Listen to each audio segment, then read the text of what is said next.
Could it be said that a person who intentionally neglects the Sunnah, would that person be punished in the hereafter? Before I reply to your question, I would like to clarify certain points. As far as the actions and deeds of any Muslim is concerned, they're broadly divided into two categories. One is halal and the other is haram. Halal is the permissible category, haram is the forbidden, prohibited category. Furthermore, the halal category is further divided into four subcategories. The first is the fard, which is obligatory, which is compulsory. Second is the mustahab, the things which are encouraged in Islam. Third is the mubah, the things which are optional in Islam. The fourth is the makruh, the things which are discouraged in Islam or detestable. So in all, there are five categories. Number one is fard, which is obligatory and compulsory. Number two is the mustahab, things which are encouraged. The third is the mubah, things which are optional. Fourth is makruh, things which are discouraged or detestable in Islam. And fifth is haram, things which are forbidden and prohibited. Now, if a person does an act of fard, an compulsory act, he gets a reward. That is, he gets positive points. If a person does not do a fard thing, he gets a punishment, he gets negative points. As far as the second category is concerned, that is mustahab, if a person does a mustahab act, he gets a reward, he gets a positive point. But a person who does not do a mustahab act, he gets no punishment, he gets no negative points. The third category, that is mubah, optional, whether a person does the mubah, optional act or not, or does not do an optional act, he gets no positive, no negative points, he gets no reward, he gets no punishment. It's absolutely neutral, it's optional. The fourth category is the makruh, the discouraged or detestable. If a person abstains from things which are makruh, he gets a positive point, he gets a reward. And if a person does the makruh thing, he gets no punishment, he gets no negative point. As far as the last fifth category is concerned, that is haram, that's prohibited. If a person abstains from doing the haram thing, then he gets a positive point, he gets a reward. If he does the haram act, he gets a punishment, he gets negative points. So these are in brief as far as the five categories are concerned. Now coming to the question of sunnah. Sunnah are of two types. One is the lugwi sunnah, that is the literal meaning of sunnah.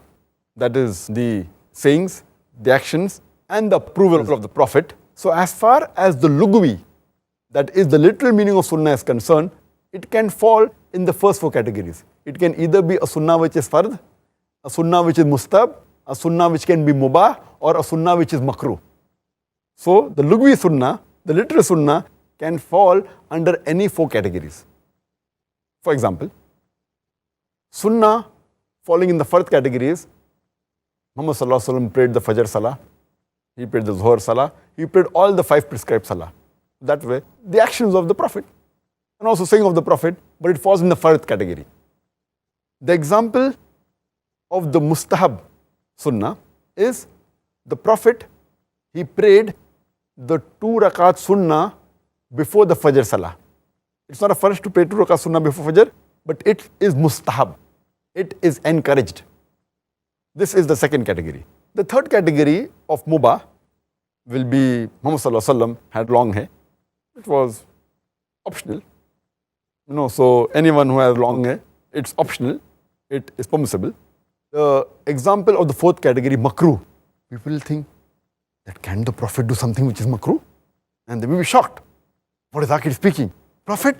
Sunnah of the Prophet which is makruh? I'll give you an example. The hadith saying that Prophet Muhammad Sallallahu Alaihi Wasallam, he said that do not drink while standing. So drinking and standing is makruh. Fine. So the right mustahab is to sit and drink. But there are hadiths also saying that the Prophet, he stood and he drank water. Maybe there was a reason, there was a requirement. So standing and drinking is makruh, sitting and drinking is mustahab. Standing and drinking is discouraged, sitting and drinking is encouraged. So there are times in case of necessity, when the requirement is there. The Prophet did do sometimes things which are makruh. So this will fall under the category of sunnah, which is makruh, in the lugwi sense, not in the fiqhi sense. I'll come to it later on. Otherwise people will say, what is Zakir saying that is sunnah means doing makruh? No, it is not. Lugwi, yes, it can be. Because the Prophet did it. He stood and drank water. But normally, most of the times, almost all the times, he sat and he drank. So there are times of necessity. But since a person does makruh, he will get no negative points, no punishment. And the Prophet didn't get punishment. But neither will he get any reward.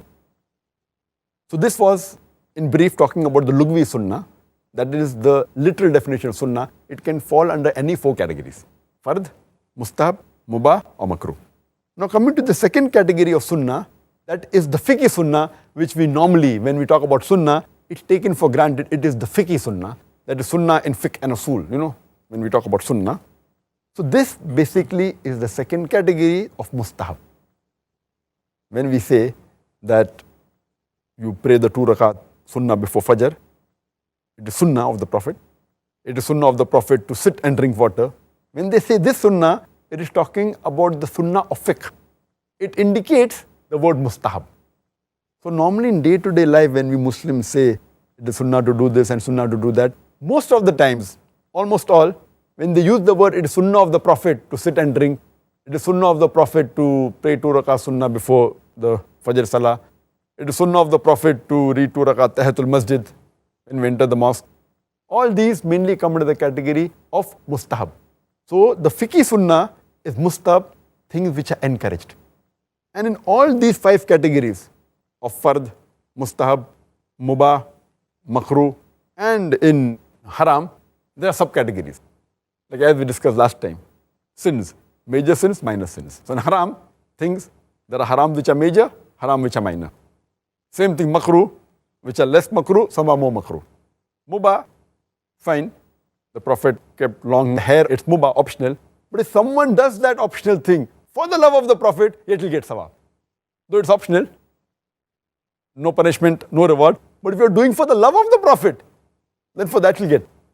Again, so there's optional things which the Prophet did that carry more weight than optional things which the Prophet did not do. Furthermore, in mustahab, there is sunnat-e muakkada, sunnat-e ghair muakkada. Sunnat-e muakkada means a more important sunnah. The 2 sunnah before the fajr salah is sunnat-e muakkada. It's a more important sunnah than the other sunnah. So sunnat-e muakkada, sunnat-e ghair muakkada. Same thing in the farais, in the first thing. There are some which are more important, some which are less important. For example, the 5 pillars of Islam. Number 1 is Tawheed, which is the fard, offering salah, fasting the month of Ramadan, doing hajj if you can do, giving zakat. All these are more important farais. And abstaining from major sin, this itself already discussed 70 comes in major farais. Then there will be less farais. So in all these categories, there are subcategories.